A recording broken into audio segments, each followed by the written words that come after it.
Hello students, welcome to our channel UGT academics for English. My name is Labdhi Bhatia. इस video में मैं आपको आपकी सप्लीमेंट्री रीडर का 6th chapter the making of a scientist पढ़ाने जा रही हूँ। 9th के साइंस में जब रिचर्ड एवराइट का नाम आया था तो हमको तब ये नहीं पता था कि इंग्लिश में हमको उसकी स्टोरी भी पढ़नी पड़ेगी। तो रिचर्ड एवराइट कौन थे, वो साइंटिस्ट कैसे बने, the making of a scientist, उनको साइंटिस्ट बनने का विचार कैसे आया, उनकी इंस्पिरेशंस क्या थी, ये सारी चीजें हम इस स्टोरी में पढ़ेंगे। उसके अलावा एज अ स्टूडेंट उनकी लाइफ कैसी रही एग्जीबिशंस में, और साइंस में तो कितना कुछ होता है, प्रैक्टिकली भी कितना कुछ होता है। तो उनके प्रैक्टिकल इन्वेंशंस कौन कौन से थे और उनके थियोरेटिकल इन्वेंशंस क्या क्या थे, डिस्कवरीज क्या क्या थी, ये पढ़ेंगे। तो चलिए स्टार्ट करते हैं हमारा chapter the making of a scientist. सबसे पहले हमको बताया एट द एज ऑफ 22 साल की उम्र में a former scout of the year. Scout of the year मतलब जिसने स्कूल को रिप्रेजेंट करके कहीं पे पार्टिसिपेट लिया हो और वहां पे स्कूल का नाम किया हो। फॉर्मर मतलब पिछले साल या उससे पहले कभी ना कभी किया हो। तो farmer scout of the year मतलब जिसने पहले, इस साल नहीं, उससे पहले के किसी साल में स्कूल का नाम रोशन किया। A former scout of the year excited the scientific world with a new theory.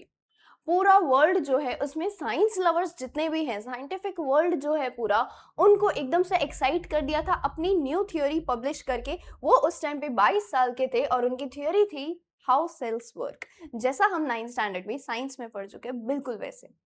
और इनका नाम है रिचर्ड एच एब्राइट। तो Richard Ebright with his college friend, उनने अपने कॉलेज क्लासमेट के साथ, रूममेट के साथ explain the theory in an article in the proceedings of the national academy of science. इस मैगजीन या इस बुक में इनने अपनी थ्योरी पब्लिश करवाई थी।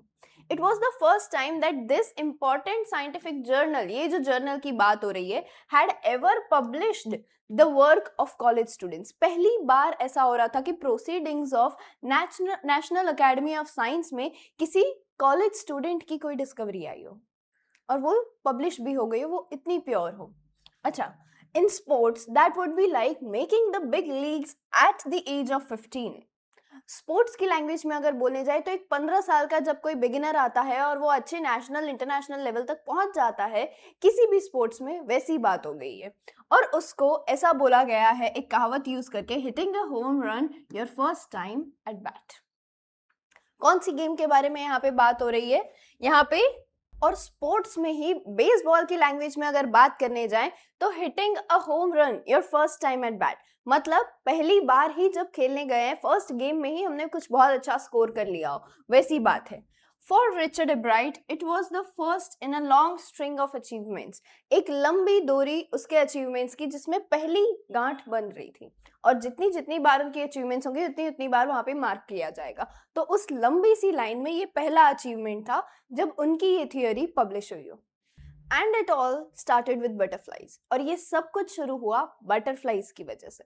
तो इसके हम दो मतलब निकाल सकते हैं, एक ओरिजिनल बटरफ्लाई जिसके बारे में पूरी स्टोरी में बताया है, और दूसरा इसको हम अदर मीनिंग से ऐसा भी समझ सकते हैं कि जब भी हम कुछ नया करने की कोशिश करते हैं या फिर हमारी लाइफ में कोई बहुत बड़ा सा चेंज आता है, अच्छा या बुरा, तो वो जो नर्वसनेस वाली बटरफ्लाइज होती है, हम उनको भी कंपेयर कर सकते हैं कि उनको किस चीज के लिए बटरफ्लाइज हो रही थी, बटरफ्लाइज के लिए। अच्छा, at only child Ebright grew up north of Reading. बचपन में वो कहाँ पे बड़े हुए? North of Reading, Pennsylvania. ये एक जगह है, रीडिंग एक जगह है, पेंसिल्वेनिया में एक जगह है, रीडिंग एक टाउन है। अच्छा, there was not much I could do there. वो हमेशा यही कहते थे कि रीडिंग में कुछ कर ही नहीं सकते, रीडिंग ही कर सकते हैं। मतलब रीडिंग एक ऐसी जगह है जहाँ पे कोई बहुत सारा फैसिलिटीज और ऐसे एक बड़ा सा वेल डेवलप्ड सिटी नहीं है वो, कि हमारे पास बहुत कुछ हो काम करने को। I certainly could not play football और बेसबॉल। तो मैं वहां पे जा करके फुटबॉल बेसबॉल नहीं खेल सकता था, रीडिंग में ही मैं बड़ा हुआ और वहां पे इतनी फैसिलिटीज नहीं थी। विद अ टीम ऑफ 1 क्यों नहीं खेल सकता फुटबॉल बेसबॉल? क्योंकि मैं अकेला ही होता था, वहां पे इतने लोग ही नहीं है। But there was one thing I could do, collect things. मैं एक चीज वहां पे कर सकता था, विच वॉज कलेक्शन। मैं कलेक्शन कर सकता था डिफरेंट डिफरेंट चीजों का। तो किससे स्टार्ट किया इनने? So he did and did he ever. ऐसे बात और भी 2-3 बार इस चैप्टर में बोली जा रही है, so he did and did he ever, मतलब उनने फिर कलेक्ट करना शुरू किया और करते ही रहे। Beginning in kindergarten एब्राइट collected butterflies. जब वो बहुत छोटे थे, प्री प्राइमरी की पढ़ाई करते थे, तो उन्हें बटरफ्लाइज तब से कलेक्ट करना शुरू किया, original butterflies, with the same determination that has marked all his activities. उसी डिटर्मिनेशन के साथ बचपन से वो लगे हुए हैं, जिसकी वजह से वो एंड तक अपने 20 से लेकर के 50 ईयर्स तक की लाइफ में करते रहे। अच्छा, with the same determination, fine, he also collected rocks, fossils and coins. He became an eager astronomer too. उनने ना कि सिर्फ बटरफ्लाइज बल्कि रॉक्स, फॉसिल्स मतलब डेड रिमेन्स, और कॉइन्स भी कलेक्ट किए हैं। इसके अलावा वो एस्ट्रोनॉमर भी बने थे, मतलब ऐसे बन नहीं गए थे, एस्ट्रोनॉमी भी करते थे। Sometimes star gazing all night, कभी कभी पूरी रात भर बैठ के टेलीस्कोप से स्टार गेजिंग करते रहते थे। Fine. From the first, he had a driving curiosity along with a bright mind. हमेशा से, शुरुआत से बिल्कुल उनका curiosity जो था वो एकदम तेज था। He also had a mother who encouraged his interest in learning.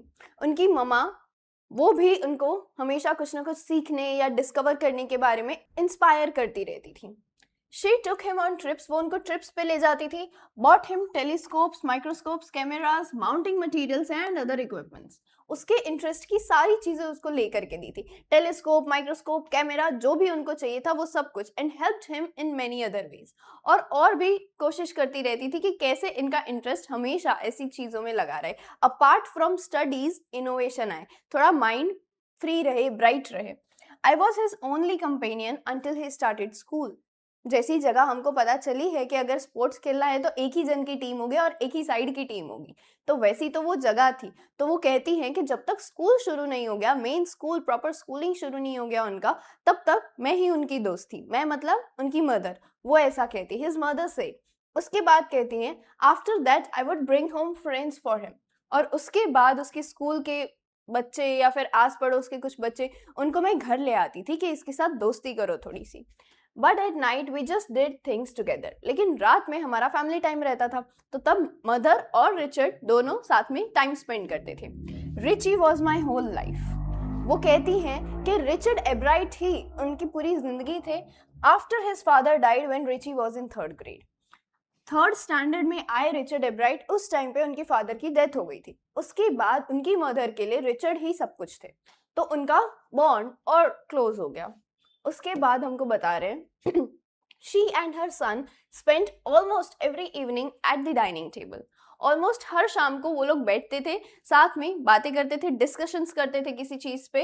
If he did not have things to do, अगर उसके पास आज के दिन में कुछ काम नहीं है तो मैं उसको कल कुछ करने को देती थी, कि अगर तुम्हारी स्टडी फिनिश हो गई है, तुम्हारे पास अभी तुम्हारे इनोवेशंस के लिए कुछ भी नहीं है, let me ask you a question, या फिर let me give you a task. और वो करता था, वो शौक से करता था।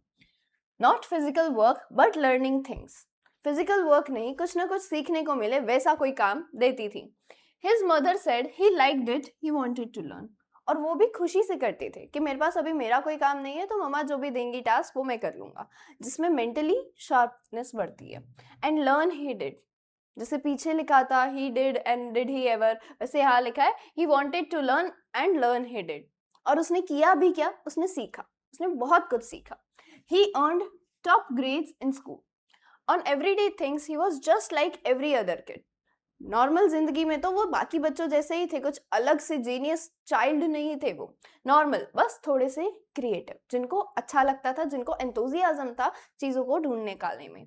His mother said by the time he was in the 2nd grade, जब तक वो 2nd स्टैंडर्ड में आए, Ebright had collected all 25 species of butterflies found in his hometown. Find in and around his home town.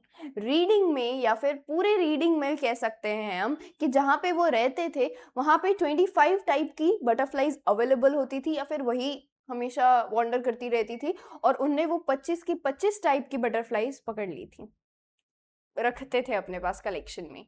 ये था उनका सबसे पहला, और as a child 2nd grade मतलब 7-8 साल के हुए तब तक में उनने इतना कर लिया था कि उनने सारी अलग अलग टाइप्स, उनको ये समझ में आता था कि अच्छा बटरफ्लाई की स्पीशीज होती है, और उनको वो आइडेंटिफाई करना भी आता था। तो उनने अलग अलग सारी 25 की 25 टाइप की बटरफ्लाइज निकाल ली। That probably would have been the end of my butterfly collecting. वो कहते थे कि शायद यहाँ पे आकर के मेरा बटरफ्लाई कलेक्टिंग खत्म हो जाता, शायद मेरा बटरफ्लाई कलेक्शन इसके बाद खत्म होता और फिर मैं कभी उस तरफ नहीं देखता, क्योंकि एक लेवल होता है। फॉर एग्जाम्पल, हम कोई स्टडी कर रहे हैं, ठीक है, हमने कोई डिग्री ले लिया या हम किसी जॉब में हैं और वहाँ पे हम मैनेजर भी नहीं, हम वहाँ सीईओ या पार्टनर की लेवल पे आ गए, तो बस अब उससे ऊपर हमारा कोई प्रमोशन वगैरह नहीं हो सकता, वो हायर पोस्ट है। हम उसके बाद फाइनेंशियल एस्पेक्ट से कहीं और शिफ्ट करें जॉब में, that is a different thing, but post के मामले में अब इससे ऊपर और कुछ नहीं होता। सिमिलरली एज अ चाइल्ड वो कहते हैं कि कलेक्शन के मामले में बटरफ्लाइज की पर्टिकुलरली बात करूँ तो अब बटरफ्लाइज में और कुछ नहीं है कलेक्ट करने को, सारी तो कलेक्ट कर ली है। But then my mother got me a children's book called the travels of the monarch X. Monarch butterflies की एक बुक उन्होंने ला करके दे दी, जिसमें ट्रेवल्स मतलब बटरफ्लाइज की माइग्रेशन के बारे में था। और फिर मिल गया रिचर्ड एब्राइट को एक नया टॉपिक अपनी सर्च और डिस्कशंस के लिए, that book which told how monarch butterflies migrate to Central America opened the world of science to eager young collector। कौन है ये eager young collector? रिचर्ड एब्राइट। इसके लिए एक नई दुनिया पूरी क्रिएट हो गई कि बटरफ्लाइज सेंट्रल अमेरिका तक माइग्रेट कर सकते हैं, ये बात उनको एक्साइट कर गई। फिर वो इस सर्च में लग पड़े, स्पीशीज एंड सब species of butterflies collected in 6 weeks in reading. ये 25 टाइप की बटरफ्लाइज उन्हें सेकेंड स्टैंडर्ड में आते आते 6 हफ्तों में यानी ऑलमोस्ट 1.5 महीने में इनने सारी बटरफ्लाइज कलेक्ट कर ली। सोच सकते हैं हम, उनके नाम भी हमको दे रखे हैं, जैसे white M hairstreak, Acadian hairstreak, bronze copper, bog copper, purplish copper, eastern tailed blue, Melissa blue, silvery blue, ये सारी हैं विंग्ड बटरफ्लाइज। इसके बाद स्नाउट बटरफ्लाई भी एक थी, वो उन्हें कलेक्ट करी। वुड निम्स एंड सेटायर्स में आइड ब्राउन और वुड निम्स ब्राउनिश टोन में ये होती थी। मोनार्क में मोनार्क या फिर मिल्कवीड बटरफ्लाइज कलेक्ट करी। व्हाइट और सल्फर में अन्य ओलंपिया, क्लाउडलेस सल्फर और यूरोपियन कैबेज, ये 3 स्पीशीज की बटरफ्लाइज कलेक्ट करी।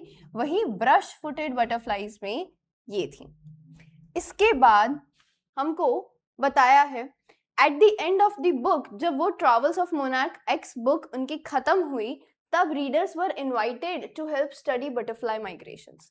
तो जो ऑथर थे उनने उस बुक में ऐसा लिखा था कि जो भी ये बुक पढ़ रहा है and if you are interested then you can participate to study butterfly migrations. Butterfly क्यों और कैसे माइग्रेट करती हैं इसके बारे में पूरा स्टडी और रिसर्च का इन्विटेशन था। कहीं जाना नहीं था, बस अपनी जगह पे ही रह करके बटरफ्लाई को टैग करना था और छोड़ देना था, और वो टैग शेयर करना था।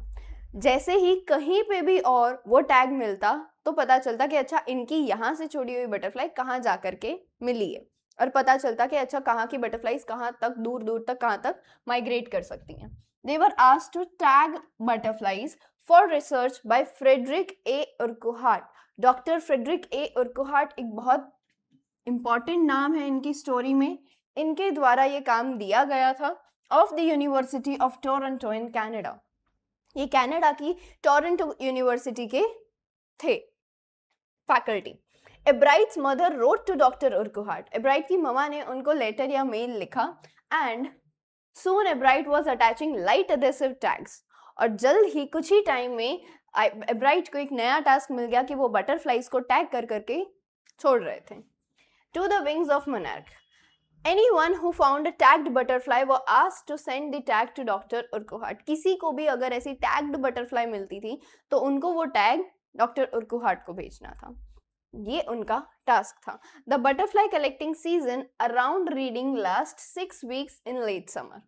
समर के बाद लेट समर में 6 हफ्तों तक बटरफ्लाई कलेक्टिंग सीजन चलता है, जब बटरफ्लाइज हाईएस्ट दिखाई देती थी पेंसिल्वेनिया में। और उसका ये ग्राफ हमको दिया है जिसमें नंबर एंड काइंड्स, जो काइंड्स हमने यहाँ पीछे देखी, ये सारे काइंड्स की बटरफ्लाई कितनी कितनी थी तो उसका एक ग्राफ बताया है। हाईएस्ट है गजामर विंग्ड, उसके बाद नहीं सॉरी हाईएस्ट है ब्रश फुटेड जैसा हमने यहाँ देखा, और सेकेंड हाईएस्ट है गजामर विंग्ड। ऐसी बटरफ्लाइज, और फिर मोनार्क वगैरह तो 1-2 ही हैं मोनार्क भी एक है, स्नाउट भी एक है।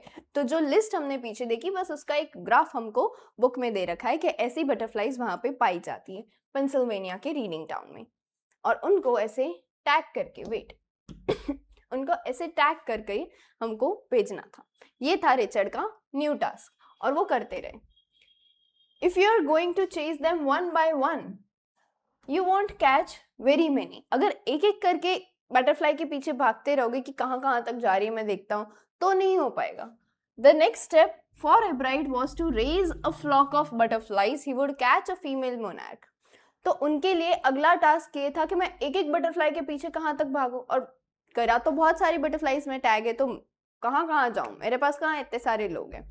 ठीक है, तो वो क्या करते थे कि उनने अपने ही घर में बटरफ्लाईज का स्टॉक करना, मतलब ग्रुप रखना शुरू कर दिया. एक फीमेल बटरफ्लाई ली, take her eggs and raise them in his basement through the life cycle. उसके एग्स ले लिए और उनको बॉक्स में या जैसे भी उन्हें विजिबल रहे वैसे ग्रो करना शुरू किया. उनकी पूरी लाइफ साइकिल देखते रहे, from egg to caterpillar to pupa to adult butterfly. पूरी जो साइकिल होती है बटरफ्लाई की, वैसे वो उसको चेक करते रहे कि क्या हो रहा है, और उसके बाद टैग करना शुरू किया. Then he would tag the butterflies wings, और फिर वो एक बटरफ्लाई, मोनार्क बटरफ्लाई के, मतलब वैसे बहुत सारी बटरफ्लाईज के विंग्स को टैग करते थे और उनको छोड़ देते थे. बहुत सालों तक उनने बेसमेंट में ऐसे बटरफ्लाईज को कलेक्ट किया और उनको ग्रो किया.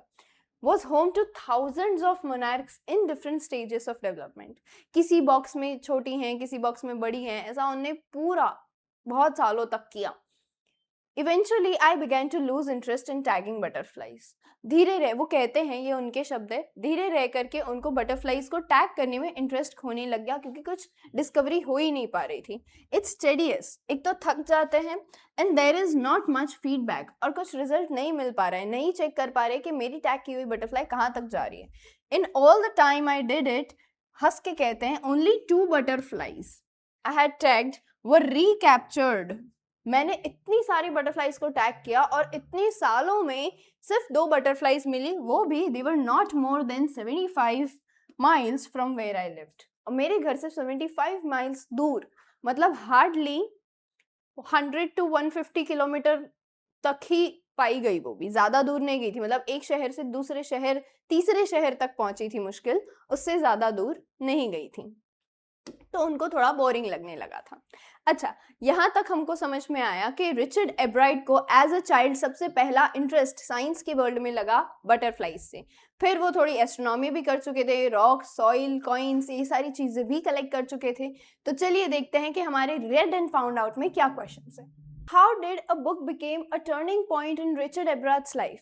तो उनकी लाइफ में ये बुक इतनी टर्निंग पॉइंट कैसे बनी. The travels of monarch x. जैसे ही उनकी बटरफ्लाई कलेक्शन खत्म हुई, उनकी ममा ने सर्च करके एक ऐसी बुक ला करके दी जिसमें उनको बटरफ्लाईज के माइग्रेशन के बारे में पूरा स्टडी करने मिलेगा, सेंट्रल अमेरिका तक कैसे जाती है ये पता चलेगा. और उसके लास्ट में एक टास्क था, उसमें वो काफी सालों तक एंगेज हो गए.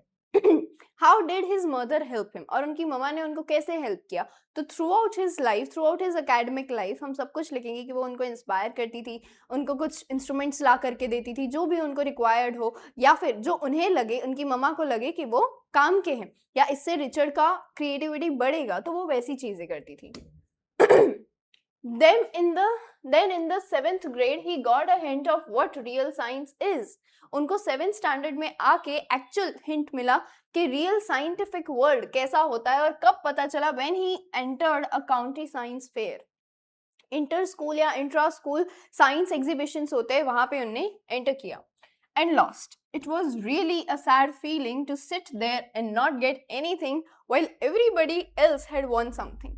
उनको इतना अजीब लगा कि सब लोगों ने पार्टिसिपेट किया और हर किसी को कुछ तो मिल ही रहा है एज अ प्राइज. जो मतलब बेस्ट है उनको बड़ा प्राइज मिल रहा है और बाकियों को पार्टिसिपेशन प्राइज भी मिल रहा है. कुछ तो समथिंग तो वो लोग जीत ही रहे हैं. एब्राइट ने बोला कि मुझे बहुत बुरा लगा कि मैं क्यों नहीं हूँ ऐसी जगह पे. Next year he entered, he participated. His entry was slides of frog tissue. उनका एंट्री था फ्रॉग टिश्यूज का, जिसमें which he showed under a microscope. और उन्हें रियलाइज हुआ that winners had tried to do real experiments. इनका ये experiment क्या था 7th ग्रेड में कि उन्होंने बस फ्रॉग टिश्यूज दिखा दिए थे, स्लाइड्स दिखा दी थी, लेकिन बाकी लोग रियल प्रैक्टिकल एक्सपेरिमेंट कर रहे थे वहां पे. Not simply make a neat display, ना कि सिर्फ टेलीस्कोप या माइक्रोस्कोप ला करके कुछ दिखा रहे थे, बल्कि वो रियल एक्सपेरिमेंट्स कर रहे थे. Fine. Already the competitive spirit, उनमें ऑलरेडी थी ही वो competitive spirit that drives Richard एब्राइट was appearing. अब जो कॉम्पिटिटिव स्पिरिट कि भाई मैं भी फाइट करूंगा, मैं भी देखूंगा, मैं I want to win only, वो वाली चीज जो उनमें थी वो दिख रही थी। इस इवेंट के लिए भी आती हुई दिख रही थी। और वो कहते हैं I knew that for the next year's fair I would have to do a real experiment. अगले साल के लिए मुझे अभी से तैयारी करनी है and I have to do a real experiment. उन्होंने कहा the subject I knew was about the insect work I had been doing in the past several years. और पिछले इतने सालों में जो बटरफ्लाइज कलेक्शन मैंने किया है उसी के बेस पे कुछ रियल एक्सपेरिमेंट कर लेंगे, कोई बात नहीं। So he wrote to doctor Urquhart for ideas and back came a stack of suggestions. उनने directly doctor Frederick A Urquhart को लिखा और उनने जब सामने रिस्पॉन्स किया, उनने किया भी रिस्पॉन्स और उनने ढगला आइडियाज दिए, बहुत सारे आइडियाज दिए for experiments. Those kept Ebright busy all through high school and led to prize projects in county and international science fair. उनने वो सारे सजेशंस को देखा, उनमें से काफ़ी सारे उनने किए भी और हाई स्कूल ख़त्म होने तक वो उसी में बिजी रहे। उनको कुछ तो मिल ही गया था टास्क करने के लिए। तो अब की बार भी ऐसा नहीं था कि छोटे थे तभी तक के लिए उनके लिए ये एक्साइटमेंट थी, बड़े होने तक, हाई स्कूल ख़त्म करने तक उनके पास ये सारे टास्क रहे और उन्हें काफ़ी सारे प्राइजेस जीते, ना कि सिर्फ काउंटी फेयर में बल्कि इंटरनेशनल साइंस फेयर में भी। इसके बाद for his 8th grade project, Ebright tried to find the cause of a viral disease that kills nearly all monarch butterflies. तो वो क्या चीज थी? मोनार्क कैटरपिलर्स को हर थोड़े सालों में पूरे सारे मोनार्क कैटरपिलर्स को एक डिसीज है जो खत्म कर देती है। वो क्या है? Ebright thought the disease might be carried by a beetle. उनको लगता था शायद बीटल से एलर्जी है मोनार्क्स को। तो उनने क्या किया कि कैटरपिलर के बॉक्स में बीटल छोड़ दिए। वो कलेक्ट तो कर ही रहे थे घर पे बेसमेंट में, उनने वो काम किया और देखा कि क्या होता है, इनको सच में कोई एलर्जी हो रही है या बीटल खा जा रहे हैं, क्या हो रहा है यहाँ पे। He tried raising caterpillars in the presence of beetles. फिर उन्होंने कहा I did not get any real result. उससे मुझे कोई real result नहीं मिला, but I went ahead and showed that I had tried the experiment. लेकिन मैंने ये चीज़ दिखाई कि at least I tried. मैंने कुछ रिसर्च किया और उसका जवाब yes भी आ सकता था, no भी आ सकता था, तो मेरा आंसर भी आ गया कि no, ऐसा कोई एलर्जी नहीं होता है। क्या रीज़न है वो अभी भी नहीं पता चला है, लेकिन ये एक्सपेरिमेंट तो नेगेटिव निकला, पर ये एक्सपेरिमेंट का फाइनली रिजल्ट तो आया। ऐसा तो नहीं है कि हमको हमेशा यस ही चाहिए आंसर में, नो भी तो आ सकता है। The next year his science fair project was testing the theory that viceroys butterfly copy monarch. उसके अगले साल 9th स्टैंडर्ड में आने पे उनका साइंस फेयर प्रोजेक्ट ये था कि वाइसरॉय बटरफ्लाई मोनार्क बटरफ्लाई को कॉपी करती है। ऐसा है, वैसे दिखती है मोनार्क, ऐसी दिखती है viceroys. The theory was that viceroys like monarchs because monarch don't taste good to birds. Birds butterfly खा जाते हैं और monarchs birds को नहीं अच्छी लगती। तो वाइसरॉयज कॉपी करती है कि वो अपना कलर, अपना बॉडी, सब कुछ बिल्कुल मोनार्क जैसा रखें ताकि वो थोड़ा टाइम बच सके, जिंदा रह सके। बाकी बटरफ्लाइज को खा लिया जाता है बिकॉज दे टेस्ट गुड, और सिर्फ मोनार्क बटरफ्लाइज बर्ड्स को टेस्टी नहीं लगती, इसलिए बर्ड्स उनको खाना प्रेफर नहीं करते, जिसकी वजह से वाइसरॉयज का ओरिजिनल आइडेंटिटी कुछ डिफरेंट है, लेकिन वो मोनार्क को कॉपी करती हैं। Viceroys on the other hand do taste good to birds, और वाइसरॉयज बर्ड्स को टेस्टी लगती हैं। So they more look like monarch the less likely they are to become a bird's dinner. जितनी ज्यादा वो मोनार्क जैसी दिखेंगी उतना ही कम वो बर्ड का डिनर बन पाएंगी, मतलब जिंदा रहेंगी थोड़ा और टाइम तक। ऐसी बात थी। तो ऑफ कोर्स ऐसा प्रोजेक्ट वो दिखाएंगे और ये चीज प्रूफ करेंगे, देन डेफिनेटली इस बार भी वही जीतने वाले हैं। Ebright's project was to see whether in fact birds would eat monarch. उनको ये देखना था कि कोई तो बर्ड होगा, कोई तो होगा जो मोनार्क को खाता होगा। He found that a starling would not eat ordinary bird food. Starling कभी भी नॉर्मल बर्ड्स वाला खाना नहीं खाते, it would eat all the monarchs it could get. लेकिन उनको जितनी मोनार्क मिलेगी वो एक साथ सब खा सकते हैं। तब उनको पता चला कि मोनार्क को स्टारलिंग से खतरा है। Ebright said later research by other people showed that viceroys probably do copy the monarch. और एब्राइट कहते हैं कि बाद में और भी रिसर्चर्स ने ये कहा कि हाँ ऐसा होता है कि वाइसरॉय शायद मोनार्क को कॉपी करती हूँ। This project was placed first in the zoology division. वहाँ पे वो साइंस फेयर के जूलॉजी डिवीजन में फर्स्ट इसको मिला था, फर्स्ट प्लेस किया गया था and third overall in the county science fair, और पूरे साइंस फेयर के थर्ड नंबर पे इसको रैंकिंग दिया गया था उस साल 9th ग्रेड में, आई गेस। फाइन, चलिए आई होप आप लोग भी साथ साथ में अंडरलाइन कर रहे हैं, क्योंकि ये चैप्टर ऐसा है कि इस चैप्टर से आपको ज्यादातर मतलब सप्लीमेंट्री की पूरी बुक में से हमको सिर्फ पैसेज बेस्ड क्वेश्चंस होते हैं, और अब तक जैसा ग्राफ देखा है क्वेश्चन पेपर्स का, आई स्ट्रांगली बिलीव कि इस बार पॉसिबिलिटी है इस चैप्टर से एक पैसेज तो जरूर आए। तो उसके लिए, क्योंकि ये चैप्टर बार बार पढ़ना बच्चों को थोड़ा सा बोरिंग लगता है, हालांकि नहीं लगना चाहिए, तो इतनी बढ़िया डिस्कवरी के बारे में है, तो क्यों ना हम पहले से ही अंडरलाइन कर ले साथ में, ताकि बाद में कभी रिवीजन के टाइम सिर्फ अंडरलाइन पॉइंट्स देखने हैं। In his second year in high school, Richard Ebright began the research that led to his discovery of an unknown insect hormone. अब तक साइंस में इंसेक्ट हार्मोन के बारे में कुछ भी पता नहीं चला था, और रिचर्ड एब्राइट जब सेकेंड ईयर में थे, हाई स्कूल के सेकेंड ईयर में, मतलब फाइनल ईयर में जब वो थे अपनी स्कूलिंग के, तब उनने इस टॉपिक पे रिसर्च करना शुरू किया जो अब तक साइंस के वर्ल्ड में अननोन था, इंसेक्ट हार्मोन। उसके बारे में उनने रिसर्च किया। Indirectly, it also led to his new theory on the life of cells. कहीं ना कहीं इसको सर्च करते करते उनको एक और जवाब मिल गया लाइफ ऑफ सेल्स के बारे में। The question he tried to answer was simple. What is the purpose of the 12 tiny gold spots on a monarch pupa? Pupa मतलब बटरफ्लाई का शॉर्टर फॉर्म, जैसा हमने पीछे लाइफ साइकिल में देखा। Everyone assumed the spots were just ornamental. सब लोग सोचते हैं कि बटरफ्लाईज के ऊपर की जो प्रिंट होती है, जो स्पॉट्स होते हैं, वो बस उनका प्रिंट है, ऐसा ही होता है बटरफ्लाई, लेकिन हर बटरफ्लाई अलग दिखती है, और मोनार्क प्यूपा के ऊपर 12 ही गोल्ड स्पॉट्स होते हैं। तो वो क्या काम करते हैं? वो सिर्फ ऑर्नामेंटल, मतलब सिर्फ शो के लिए, या जब सबका अपना अपना स्किन होता है, किसी को स्ट्राइप्स है, जैसे एनिमल्स की अगर बात करें, किसी को स्ट्राइप्स होती है, किसी को स्पॉट्स होते हैं। बटरफ्लाईज में या इंसेक्ट्स में ऐसा नहीं होता, उसका कुछ मीनिंग निकलता है, उसका साइंटिफिकली बायोलॉजिकली कुछ तो मीनिंग निकलता है। Ebright said, but doctor Urquhart did not believe it, कि डॉक्टर उर्कोहार्ट ऐसा नहीं मानते थे कि ये स्पॉट सिर्फ ऑर्नामेंटल है। तो उनने कहीं ना कहीं रिचर्ड एब्राइट के माइंड में ये चीज इम्प्लांट कर दी कि ये ऑर्नामेंटल तो नहीं होते, लेकिन क्या होते हैं ये अब तक मुझे भी नहीं पता। तो वो लग गए इसकी खोज में। To find the answer, Ebright and another excellent science student first had to build a device that showed that spots were producing a hormone necessary for the growth of a monarch butterfly. सबसे पहले जो भी इस चीज का research कर रहा है, उसको एक ऐसा डिवाइस बनाना है जो वो चीज मेजर कर सके कि ये स्पॉट्स जो हैं ये हार्मोन्स प्रोड्यूस करते हैं, जिसकी वजह से ही तो बटरफ्लाई ग्रो कर पाता है। तो वो हार्मोन्स उनके ग्रोथ हार्मोन्स होते हैं। बटरफ्लाई की फुल डेवलपमेंट तक वो हार्मोन्स रहते हैं, और वो अगर ना हो तो बटरफ्लाई ग्रो नहीं कर सकता।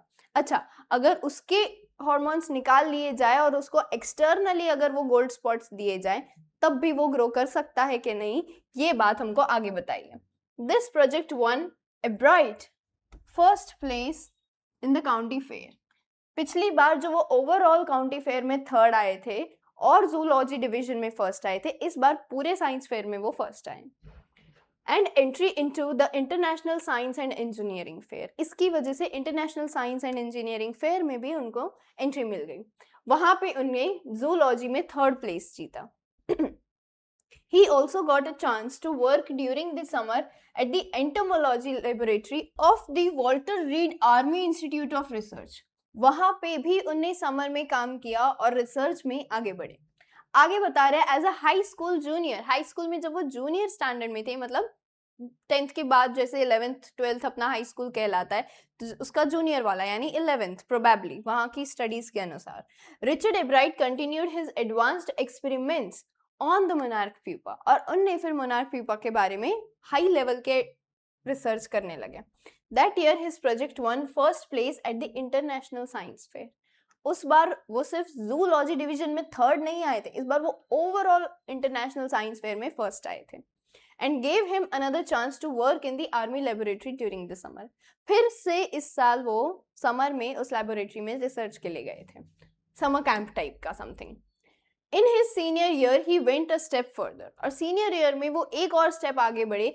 ही grew cells from a monarch's wing in a culture and showed that the cells would divide and develop into a normal butterfly wing scales only if they were fed the hormone from the gold spots. अगर उनके सिर्फ wings को वो gold spot से hormone बाहर से manually दिया जाए तो भी वो ग्रो कर सकते हैं. That project won first place for zoology at the international fair. उस बार zoology में उनको फर्स्ट प्राइज मिला. फिर से he spent the summer after graduation doing further work at the army laboratory and this was the third time कि उन्होंने अपना summer उस आर्मी लेबोरेटरी में निकाला था. और इस साल उन्हें at the laboratory of US department of agriculture, US के एग्रीकल्चरल डिपार्टमेंट में भी उन्हें गुजारा था. द फॉलोइंग समर, इसके बाद वाले summer, after his freshman year मतलब कॉलेज का first year, freshman year at Harvard University, Ebright went back to the laboratory of Department of Agriculture. अपने फर्स्ट ईयर के समर में वो फिर से यूएस एग्रीकल्चरल डिपार्टमेंट में गए, वहां की लेबोरेटरी में, did more work on the hormone from the gold spots. और ये गोल्ड स्पॉट्स वाली बात उनके दिमाग से अभी भी नहीं निकली थी, तो वो उस पर काम करने लगे. Using the laboratory sophisticated instruments जो उनके पास घर पे या और कोई रिसर्च लैब में नहीं मिलते, वैसे इंस्ट्रूमेंट्स को यूज करके उन्हें फर्दर रिसर्च करी. He was able to identify the hormone's chemical structure.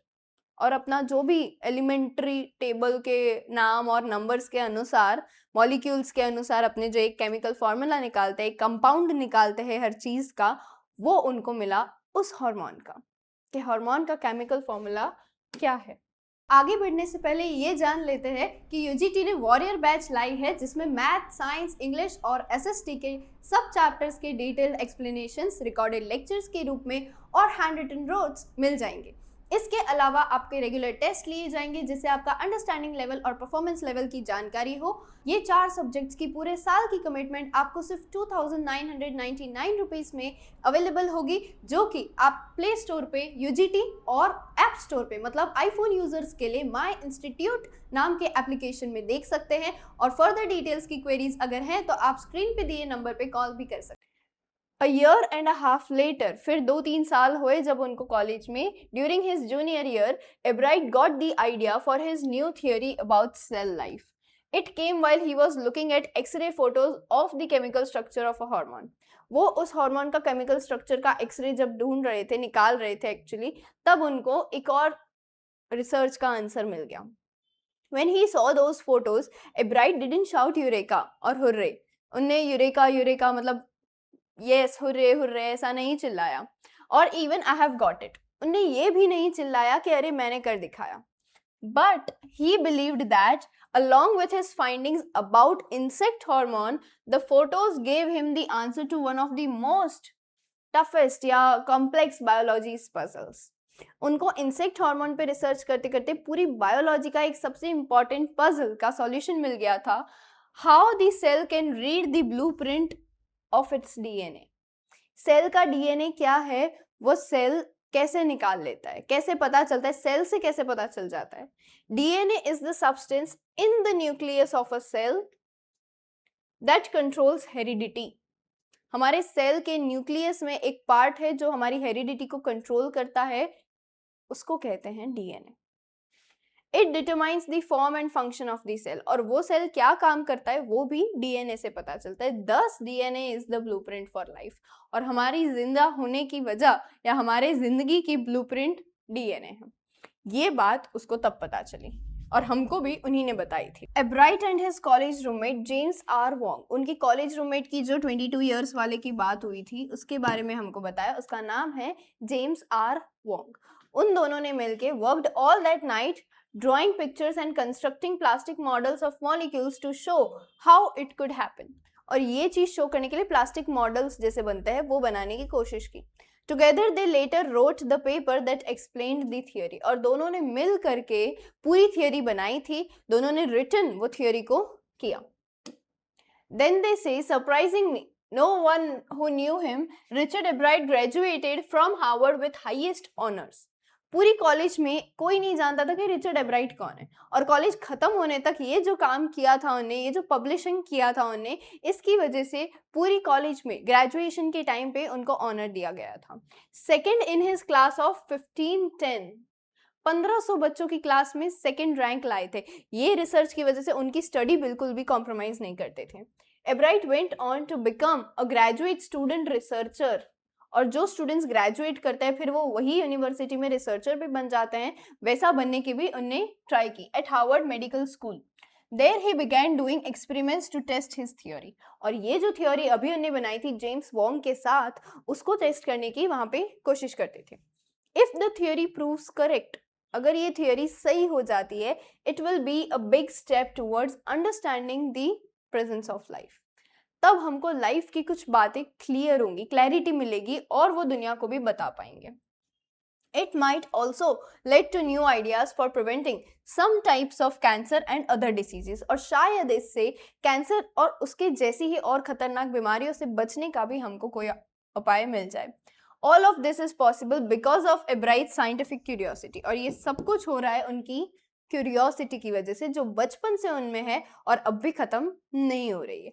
वो एक ऐसे ह्यूमन थे कि जिनको साइंस बहुत ज़्यादा अच्छा लगता था, इंटरेस्ट देता था, और उनको बचपन से ही एज अ, जैसे बच्चों को टॉयज़ के लिए होता है, फिर आज की जनरेशन में थोड़े बड़े होते हैं, फिर मोबाइल फ़ोन के लिए, फिर कंप्यूटर के लिए, फिर वीडियो गेम्स के लिए इंटरेस्ट होता है, वैसे इनको साइंस के लिए था।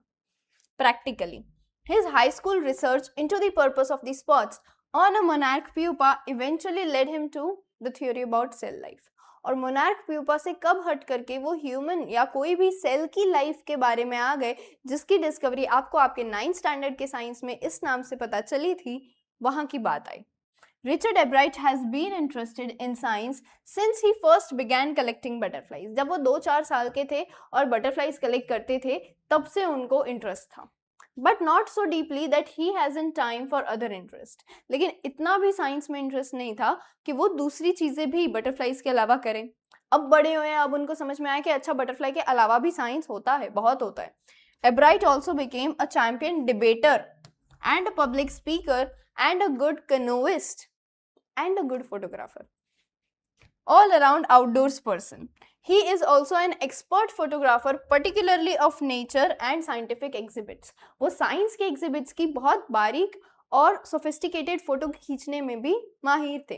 तो ये है कुछ रिचर्ड एब्राइट की क्वालिटीज या क्वालिफिकेशंस बोल सकते हैं हम, कि उनके कैरेक्टर के बारे में अगर हमको अपार्ट फ्रॉम साइंस भी बोलना रहे तो ये सब क्वालिटीज उनमें थी। In high school, Richard Ebright was a straight A student. वो टॉपर थे, straight A ही आता था उनका ग्रेड हमेशा। Because learning was easy, he turned a lot of his energy towards debating and Model United Nations Club. उनने अपना ज़्यादातर energy debate वगैरह करने में निकाल दिया, क्योंकि उनके लिए लर्निंग बहुत आसान था, तो उनको वहाँ पे दिक्कत नहीं आती थी। He also found someone to admire. Richard A. Wehrerer, उनको ये इंसान बड़ा पसंद आ गया था due to his qualifications. His social studies teacher, वो उनके एसएसटी के टीचर थे, and advisor to both clubs. Mister Wehrer was the perfect person for me then. उस टाइम पे मेरे लिए सबसे बेस्ट पर्सन वही थे। उनने मुझे नए आइडियाज की तरफ ओपन किया, मेरा विंडो खोल दिया एक तरह से। Richard would always give that extra effort. और मिस्टर वेरर रिचर्ड एब्राइट की तारीफ करते करते कहते हैं कि रिचर्ड हमेशा ही क्यूरियस रहता है, क्यूरियोसिटी रहती है, और उनमें एफर्ट्स करने की भी कैपेसिटी है, कि उनको बस ये नहीं कि अच्छा जानना है लेकिन कौन मेहनत करे, छोड़ो, ये बात नहीं है। वो हमेशा वो extra little bit of extra effort डालने के लिए रेडी रहते हैं। What pleased me was, here was this person who put in 3 or 4 hours at night doing debate research besides doing all his research with butterflies and his other interest. वो पूरे दिन के काम के बाद भी रात में 3 से 4 घंटे डिबेट के लिए रिसर्च करते थे, कि वो डिबेट में भी पीछे नहीं पड़ने चाहिए, क्योंकि वो एक उनका नया शौक था। मिस्टर वेरर आगे रिचर्ड की तारीफ करते करते कहते हैं, रिचर्ड वॉज कॉम्पिटिटिव। उनको कॉम्पिटिशन में लगा दो बस, फिर देखो वो क्या क्या करते हैं, but not in a bad sense, negative तरीके से नहीं कि फिर वो झगड़ा और दुश्मनी वैसे वाला एनमिटी क्रिएट करने के लिए नहीं, खुद की क्यूरियोसिटी के लिए। He explained, Richard wasn't interested in winning for winning's sake. बस जीतने के लिए और प्राइजेस के लिए नहीं उनको जीतना था, उनको ये चीज के लिए जीतना था कि अगर तो मेरा थ्योरी करेक्ट है तो कोई नई बात जानने मिले, तो उनको सीखने के लिए जीतना था, कि अगर वो नहीं जीते तो जो जीता उसने ऐसा क्या किया या मैंने ऐसा क्या कर दिया कि मैं नहीं जीत पाया। उनको नेगेटिव कंपटीशन कभी भी नहीं थी। Rather he was winning because he wanted to do the best he could do. वो सबसे बेस्ट चीज करना पसंद करते थे। For the right reasons he want to be the best. और नेगेटिव तरीके से या कोई बुरी इनसिक्योरिटी की वजह से नहीं, उनको बस बेस्ट रहना था। रिसर्च के मामले में हमेशा ऐसा क्या था जो वो नहीं कर सकते थे, ये बात थी। उसके बाद वो कहते हैं and that is one of the ingredients in the making of a scientist. और ऐसे ही कुछ इंग्रेडिएंट्स से एक साइंटिस्ट बनता है। रिचर्ड में जो क्वालिटीज थी वो परफेक्ट इंग्रेडिएंट्स थे एक परफेक्ट साइंटिस्ट के। Start with a first rate mind. सबसे पहले तो माइंड तुम्हारा ब्राइट होना चाहिए, उसमें क्यूरियोसिटी थोड़ी सी ऐड करो, उनको अच्छे से मिक्स करो to win the right reasons. And Ebright has these qualities. From the time of the book the travels of the monarch X, वहां से वो जो बुक ने open the world of science to him, Richard Ebright has never lost his scientific curiosity. और ये जो curiosity है जिसकी वजह से आज रिचर्ड एब्राइट साइंटिस्ट बन चुके हैं, वो क्यूरियोसिटी उनको ट्रैवल्स ऑफ मोनार्क एक्स से मिली थी, ना कि कलेक्टिंग बटरफ्लाइज। वो तो बस एक शौक था, एक बच्चे वाला कलेक्शन का शौक था, लेकिन वो भी उन्हें इतनी परफेक्टली इतने कम समय में सारी स्पीशीज ढूंढ निकाली और फिर उनको वो बुक मिली जिसकी वजह से उनकी क्यूरियोसिटी ऐसी शुरू हुई जो खत्म ही नहीं हुई। रॉबर्ट डब्ल्यू पीटरसन ने हमको ये स्टोरी लिख करके दी है। आई होप आपको यहाँ तक सब कुछ समझ में आ गया है। तो चलिए हम हमारे सेकेंड क्वेश्चन की तरफ जाते हैं। What lesson does Ebright learn when he does not win anything at a science fair? उनको क्या फीलिंग आया जब वो कुछ नहीं जीते थे? तब उन्हें स्लाइड्स ऑफ फ्रॉग टिश्यू दिखाया था। तो उनको क्या लेसन मिला कि मुझे यहाँ पे आने के लिए और जीतने के लिए प्रैक्टिकल एक्सपेरिमेंट्स करने हैं, ना कि सिर्फ display. What experiments and projects does he then undertake? उस टाइम पे वो क्या ऐसे एक्सपेरिमेंट्स अंडरटेक करते हैं? And what are these qualities that go in the making of a scientist? और ऐसी क्या क्वालिटीज हैं जो उनके साइंटिस्ट बनने में दिखाई देती हैं? Alright, what experiments and projects does he then undertake? और उसके बाद वो क्या क्या प्रोजेक्ट्स लाते हैं? सबसे पहले वो ये बताते हैं कि बटरफ्लाइज जो होती है उनको बीटल से कोई दिक्कत है और वो हर थोड़े टाइम में, पर्टिकुलरली मोनार्क का प्यूपा या मोनार्क कैटरपिलर्स जो हैं वो डेड हो जाते हैं, बहुत सारे मर जाते हैं, वो नहीं सर्वाइव कर पाते।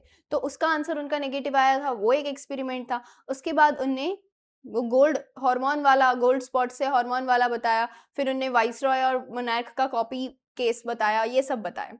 What are the qualities that go in the making of the scientist? तो वो है कि सबसे पहले एक ब्राइट माइंड होना चाहिए, उसमें थोड़ा सा क्यूरियोसिटी डाल के बस मिक्स कर देना है ताकि वो हर वक्त के लिए एक्टिव हो जाए। Here comes the glossary. League मतलब स्पोर्ट्स क्लब का कोई ऐसे मैच का टर्म है। काउंटी मतलब उस रीजन का science fair, for example reading का या पेंसिल्वेनिया का। स्टारलिंग मतलब यूरोपियन बर्ड है, जैसे हमने देखा कि स्टारलिंग ऐसे बर्ड्स है सिर्फ जिनसे मोनार्क को खतरा है, बाकी कोई बर्ड को मोनार्क टेस्टी नहीं लगते। एंटोमोलॉजी मतलब इंसेक्ट स्टडी, जहाँ पे पीछे एक वर्ड आया था एंटोमोलॉजी, उसका लेबोरेटरी रिलेटेड कुछ काम करते थे। यूरेका मतलब वो ऐसे हुर्रे वाला एक वर्ड है। And canoeist is a person who paddles a canoe a little boat. वो बोटिंग में भी थोड़ा टाइम रहे थे क्योंकि रीडिंग और पेंसिल्वेनिया यहाँ पे रिवर वगैरह है, तो अच्छा, it is a good place but it does not have much people. Fine, I hope यहाँ तक आपको ये chapter making of a scientist इतनी ही क्यूरियोसिटी की तरह से मैंने पढ़ा दिया है और अब आपको कोई डाउट नहीं है। All the best for your preparations.